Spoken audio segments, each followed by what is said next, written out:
इस सीरीज का ये हमारा दूसरा वीडियो है, जो नोट्स मैंने पहले से प्रिपेयर किए हैं। जैसे अब कोई बेसिकली पूछ लेता है करंट होता क्या है, अब ऐसे तो बोलेंगे नहीं करंट लग गया, ये हो गया वो हो गया कुछ, तो क्या कितनी तेज़ी से जो करंट फ्लो हो रहा है।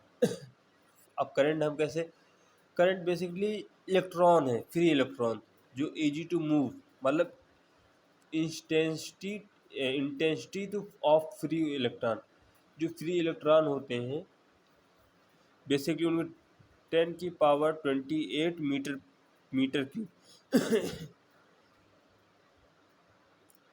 अब करंट को हम बेसिकली कैसे डिफाइन कर सकते हैं, it is the flow of charge particle that may be positive और नेगेटिव। ठीक है, चार्ज पार्टिकल्स होते हैं पॉजिटिव नेगेटिव। जैसे हम लोगों ने देखा होगा कहीं बिजली कड़कती है, चलो बिजली छोड़ो, कभी होता नहीं हम लोगों ने देखा, हमने सर पे पेन रगड़ा और कुछ कागज़ के घुमाए, कुछ कागज़ पे ऐसे घुमाए तो क्या हो, देखो देखो कि जो कागज़ होते हैं वो दूर चिपकते हैं, ऐसा कुछ हवा में तैरते हैं। तो ये पॉजिटिव और नेगेटिव इलेक्ट्रॉन्स की वजह से, आयन्स बोल सकते हैं हम, इनके वजह से जो फ्री इलेक्ट्रॉन है वो मूव, एजी टू वो मूव करते रहते हैं। अब नेक्स्ट हम जाएंगे Ohm's law. Ohm's law basically कहता है इन किसी भी कंडक्टर में, जाहिर सी बात है, जब तक हम कोई भी एक्सटर्नल सप्लाई नहीं दें, बाहर से कोई सप्लाई नहीं दें, तब तक उस पर करंट फ्लो नहीं होगा। आप ही देखो कोई वायर है, आप ऐसे पकड़ लो कोई दिक्कत नहीं, लेकिन वही पता चला कोई घर की सप्लाई है 220 वोल्ट की, अगर आप उसको पकड़ लोगे तो करंट लगेगा। क्यों? क्योंकि उसमें सप्लाई आ रही है, कहाँ से आ रही है, एक तो हो गया वो ट्रांसफार्मर से ट्रांसफ़र हो रही है और जनरेट हो रही है पावर प्लांट में, तो वहाँ से सप्लाई आती जा रही है।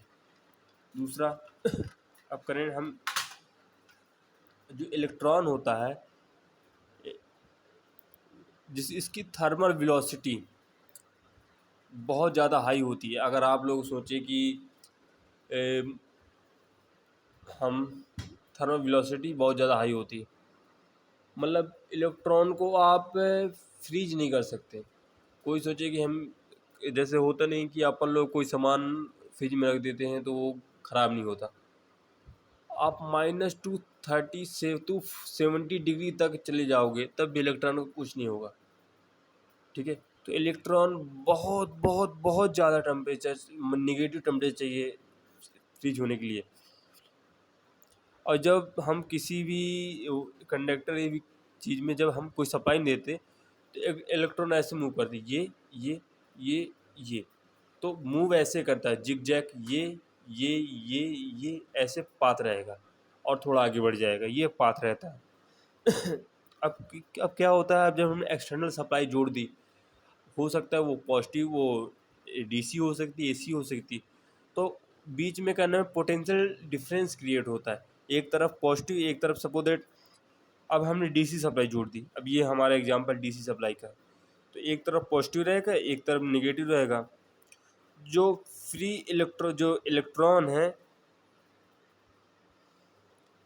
इलेक्ट्रिक फील्ड बेसिकली जाएगी निगेटिव तरफ, और जो इलेक्ट्रॉन है वो जाएंगे पॉजिटिव तरफ, और हमेशा करंट फ्लो होगा पॉजिटिव से निगेटिव, निगेटिव से पॉजिटिव से निगेटिव करंट फ्लो होगा। नहीं, करंट जो फ्लो होगा वो निगेटिव से पॉजिटिव, पॉजिटिव नहीं, करंट जो फ्लो होगा निगेटिव, पॉजिटिव से निगेटिव फ्लो होगा करंट। अब ये देखिए एग्जांपल जिगजैग पाथ में,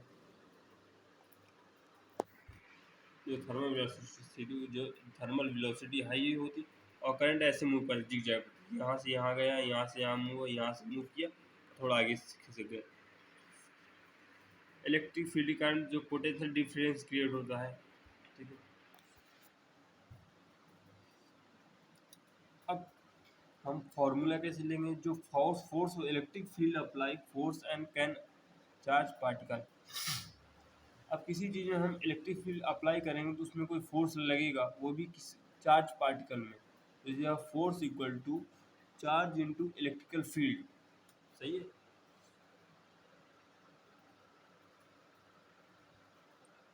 जो फोर्स होता है वो पॉजिटिव भी हो सकता है। पॉजिटिव मतलब फोर्स को हम आगे भी पुश कर सकते हैं, पीछे भी पुश कर सकते हैं।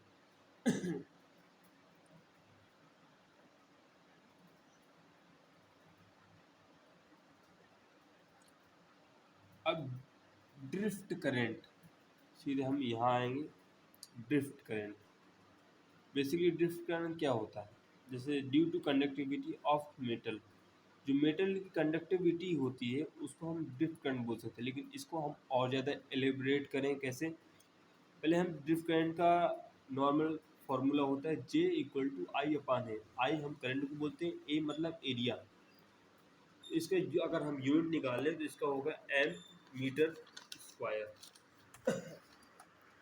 अब जो ड्रिफ्ट करंट, अब जे जे को हम करंट डेंसिटी बोल सकते हैं, E equal to electric field. Conductivity, अब कंडक्टिविटी हम बात कर रहे हैं तो कंडक्टिविटी जैसे ये लिखा, current carrying capacity of material, material में जो करंट कैरी करने की कैपेसिटी उसे हम कंडक्टिविटी बोल सकते हैं। चलिए ये हमारा रहा दूसरा वीडियो, और मिलते हैं अगले वीडियो में।